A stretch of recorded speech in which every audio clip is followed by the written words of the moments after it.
বোরো ধান চাষের সব ধরনের প্রস্তুতি থাকার পরও সুনামগঞ্জের ৩ উপজেলার প্রায় ২০,০০০ প্রান্তিক পর্যায়ের কৃষক মাঠে নামতে পারছেন না, কারণ সব জমিতে তৈরি হয়েছে জলাবদ্ধতা। এ কারণে চলতি বছর প্রায় ৪,০০০ হেক্টর জমিতে ফসল আবাদ করতে পারেননি ২০,০০০ কৃষক। এতে চরম বেকায়দায় পড়েছেন প্রান্তিক পর্যায়ের কৃষক। সুনামগঞ্জ প্রতিনিধি বুরহান উদ্দিনের তথ্যচিত্রে দেখুন ডেস্ক রিপোর্ট। সুনামগঞ্জ জেলার ৯৫টি হাওরের মধ্যে অন্যতম পাগনার হাওর। এই হাওরের ফসল ঘরে তুলতে পারলেই হাসি ফোটে দুর্গম এলাকার প্রান্তিক পর্যায়ে কৃষকের মুখে। কিন্তু গত ১০ বছর ধরে জলাবদ্ধতা সৃষ্টি হওয়ায় ঠিকমতো হাওরের চাষাবাদ করতে পারছেন না কৃষক।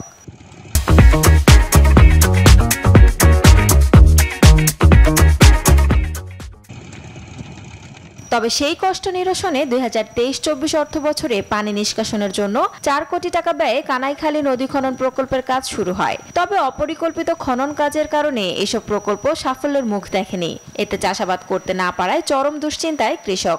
আমরা মেশিন লাগাইছি, মেশিনটা পানি হিঁচতেছি, পানি হিঁচছেও আমরা বের পাইতেছি না, পানি আবার আইয়া পড়ে জায়গা। সুইচ গিট ছাড়লে পরে গুলা মাটামারা টুকে দিয়ে একটা নদী আছে, নদীটা বড় হয়ে গেছে, যার কারণে পানি নিষ্কাশন হইতেছে না।